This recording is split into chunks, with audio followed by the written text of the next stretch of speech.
13 de marzo de 1781. Un músico mediocre, organista de una pequeña iglesia, pero un gran aficionado a la astronomía, está a punto de pasar a la historia. Se trata de William Herschel. Su afición a la astronomía le había llevado a construirse él mismo telescopios cada vez mayores, hasta conseguir uno de unos 6 metros de largo que proporcionaba 200 aumentos. Herschel, como cada noche, se pone a la tarea de observar el cielo nocturno. Esa noche toca observar la constelación de Géminis.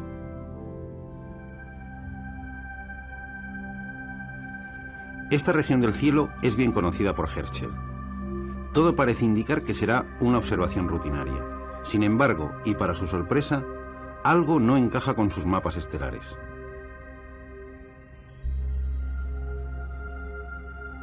En medio de las estrellas conocidas aparece un objeto extraño. Un pequeño disco de diámetro apreciable, es decir, algo que no es una estrella. Quizá fuese un cometa. Seguro que esa noche Herschel no pudo dormir. La noche siguiente miró la misma zona del cielo. ¿Y qué vio? El pequeño disco se había movido. Herschel había encontrado un nuevo planeta, el primero que se descubría desde la antigüedad. Sus ojos fueron los primeros en ver el 7º planeta del sistema solar, Urano. Calculada su órbita, se descubrió que su distancia al Sol era de 19 veces la distancia de la Tierra al Sol, lo que encajaba casi de forma perfecta con una curiosa ley numérica de radios planetarios, descubierta por 2 alemanes, Titius y Bode. La ley es simple y llamativa. Construimos la sucesión 0, 3, 6, 12, 24, 48, 96. Cada término es el doble del anterior.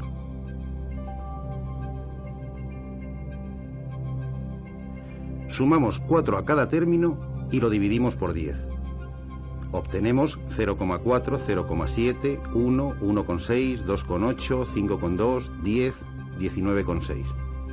Si comparamos estos números con las distancias de los planetas al Sol, medidas en unidades astronómicas, es decir, tomando como unidad la distancia Tierra-Sol, la aproximación es extraordinaria. Pero hay algo que falla. No hay ningún planeta que se corresponda con la distancia 2,8. Este planeta ausente resultó no ser un verdadero planeta.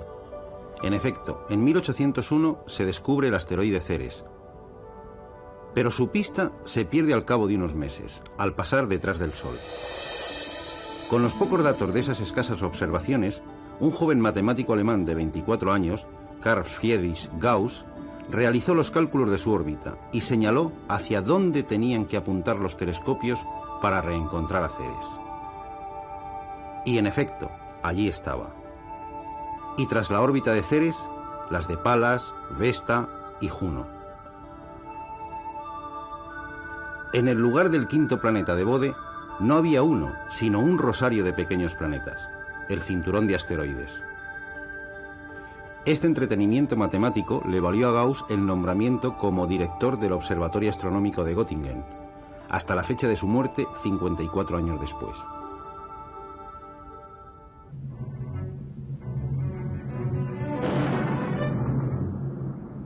En 1811, justo cuando los ejércitos de Napoleón extendían sus dominios por toda Europa, un brillante cometa hizo su aparición en el cielo.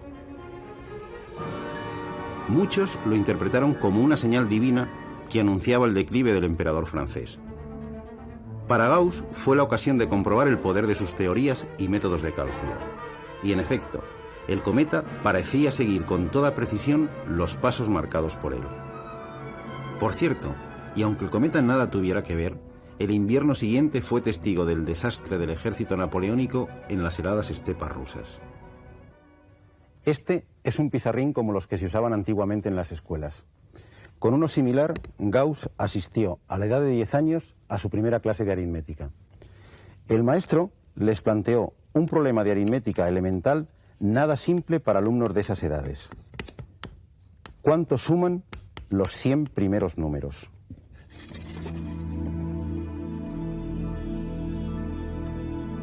Gauss, en menos de un minuto y sin realizar ninguna operación, escribió el resultado y le entregó el pizarrín al maestro. Había escrito este número, 5050, que es el resultado correcto. ¿Cómo lo hizo? Sencillamente sumando por parejas, el primero y el último, el segundo y el penúltimo, el tercero y el antepenúltimo. Los resultados de cada una de estas sumas coinciden y siempre valen 101. Para obtener el resultado final, basta contar el número de parejas, 50, y multiplicarlo por el resultado de cada suma. 50 por 101 igual a 5050. El maestro descubrió que tenía ante sí a un auténtico genio matemático. A la edad de 18 años, Gauss realizó un descubrimiento que por sí solo le habría hecho pasar a la historia de las matemáticas. Tiene que ver con estos dos instrumentos, una regla y un compás. Euclides demostró que utilizando exclusivamente una regla y un compás, es decir, trazando solo rectas y círculos, se pueden construir los polígonos regulares de 3, 4, 5 y 15 lados. Construir un triángulo equilátero es relativamente sencillo. Para construir un cuadrado, basta con trazar la perpendicular por uno de los extremos del segmento original y marcar sobre ella un segmento de igual longitud.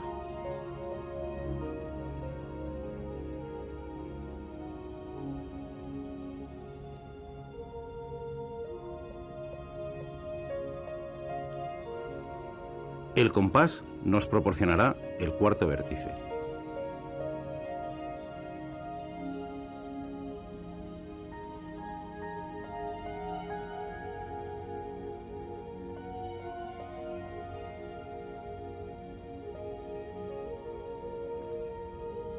Una vez construidos estos polígonos, es fácil construir aquellos cuyo número de lados es justo el doble. Es decir, el hexágono,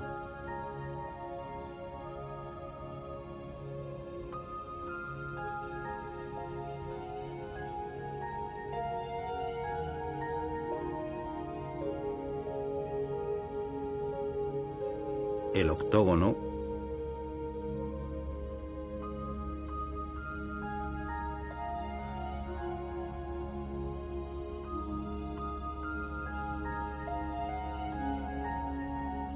o el dodecágono. Desde los tiempos de Euclides se pensaba que era imposible construir con regla y compás exclusivamente polígonos regulares con un número de lados distintos de estos. La aportación de Gauss, que dejó perpleja a la comunidad matemática de la época, consistió en demostrar que era posible construir el polígono regular de 17 lados. Pero no se conformó con demostrarlo teóricamente, sino que descubrió la forma de construirlo. Una construcción similar a esta. Disfrútenla.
Gauss también demostró que los únicos polígonos que se pueden construir geométricamente son los que tienen un número de lados de una de estas dos formas, 2 elevado a n o 2 elevado a 2 elevado a n más 1.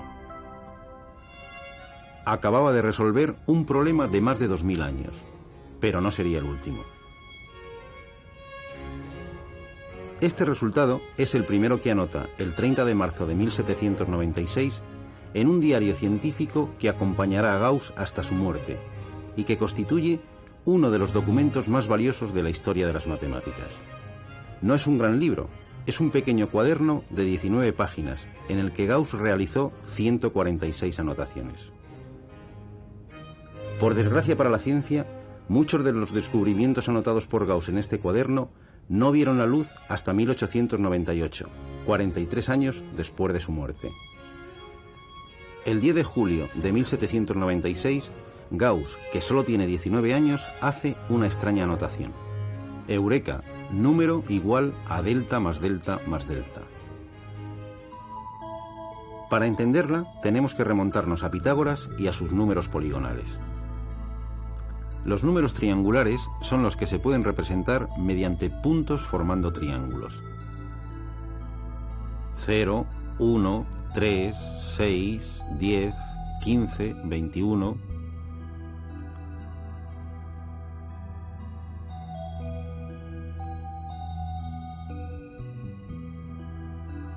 Con su anotación, Gauss refleja un resultado increíble, de ahí su alegría. Todo número natural es la suma de tres números triangulares.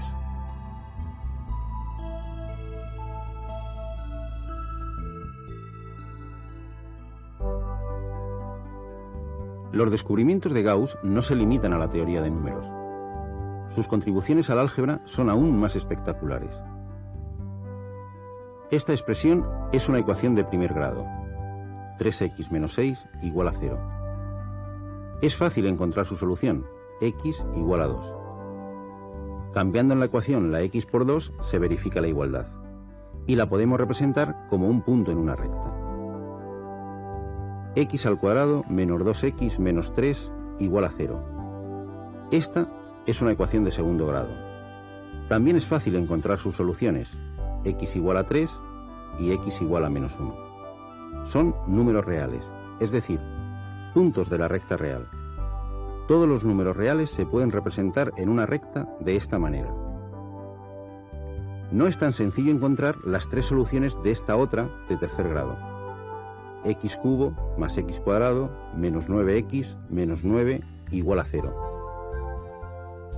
Podemos comprobar que son estos tres números, 3, menos 1 y menos 3, otros tres puntos de la recta.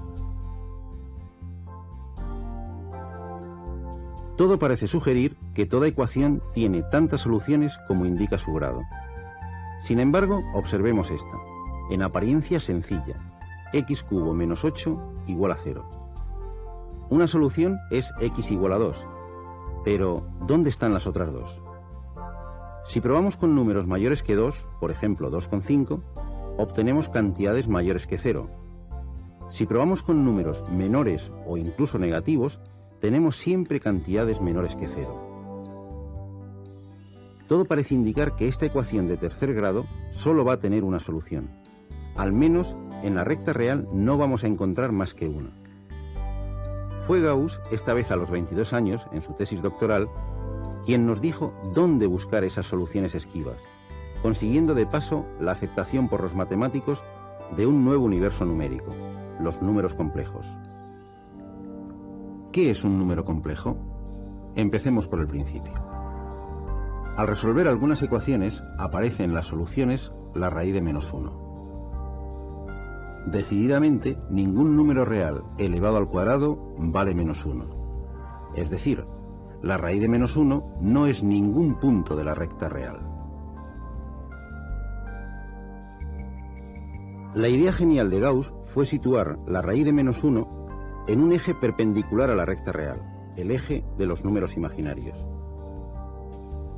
El complejo 3 más 4i, que significa 3 unidades reales y 4 imaginarias, será este punto.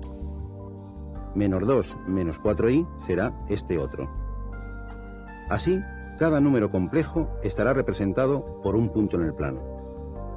Volvamos a nuestra ecuación x cubo menos 8 igual a 0. Pues bien, Gauss demostró que esta ecuación tiene tres soluciones que son tres puntos del plano complejo. La solución evidente es x igual a 2. Las dos soluciones ocultas son los números complejos -1 más raíz de 3i y -1 menos raíz de 3i, que al unirse forman un triángulo equilátero. Gauss acababa de conseguir la aceptación por la comunidad matemática de un nuevo conjunto de números, los números complejos, que matemáticos anteriores como Wallis o el mismo Euler habían utilizado con recelo.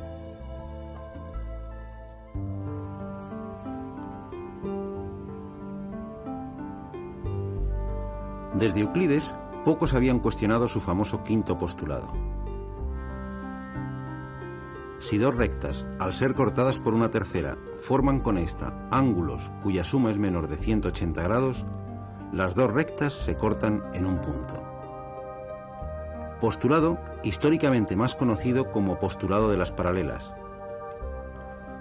Por un punto exterior a una recta solo se puede trazar una paralela a la misma. En el siglo XVIII, Legendre demostró que este postulado es equivalente a afirmar que la suma de los ángulos de un triángulo es igual a 180 grados.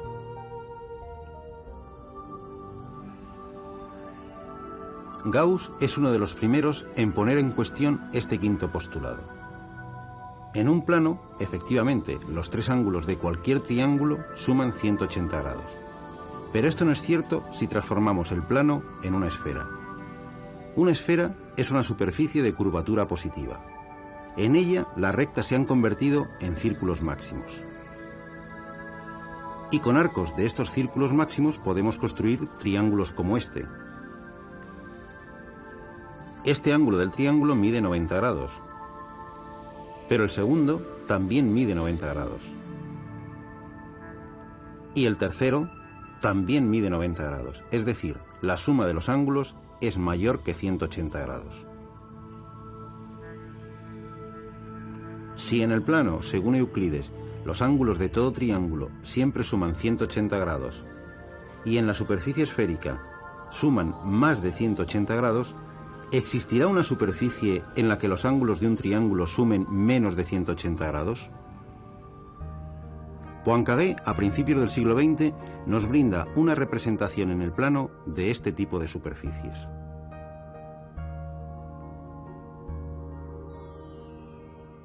Pero es más fácil imaginarlo en el espacio.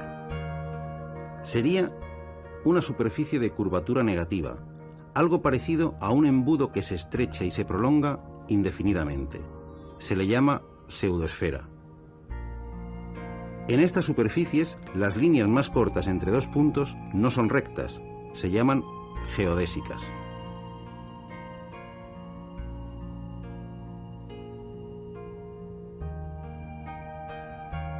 Si construimos un triángulo con tres de estas geodésicas, la suma de sus ángulos es menor que 180 grados. A esta geometría se le llama geometría hiperbólica. Además de la geometría euclídea, existen no una, sino al menos dos geometrías no euclídeas, la elíptica y la hiperbólica, tan consistentes como la euclídea.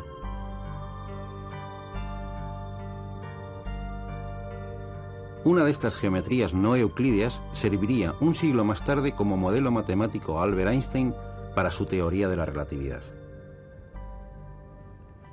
En la primera mitad del siglo XIX, dos jóvenes matemáticos, el húngaro János Bolyai y el ruso Nikolai Lobachevsky, habían publicado casi simultáneamente su descubrimiento de la geometría hiperbólica. 20 años antes, Gauss había llegado a esos mismos resultados, aunque nunca se atrevió a publicarlos. Pero las actividades de Gauss no se limitaron al mundo de las matemáticas y al de la astronomía. Gauss colaboró con el físico Wilhelm Weber en numerosos experimentos sobre magnetismo. A ellos les debemos el invento del magnetómetro, un instrumento para medir la intensidad del campo magnético. Y fueron ellos los autores del primer mapa magnético de la Tierra. No es ninguna casualidad que la unidad de densidad de flujo magnético se llame Gauss. Por cierto, Gauss y Weber se comunicaban entre sus despachos del Observatorio Astronómico y la universidad, separados más de 2 kilómetros, a través de un telégrafo de su invención, unos cuantos años antes de que Morse emitiese su primer mensaje telegráfico.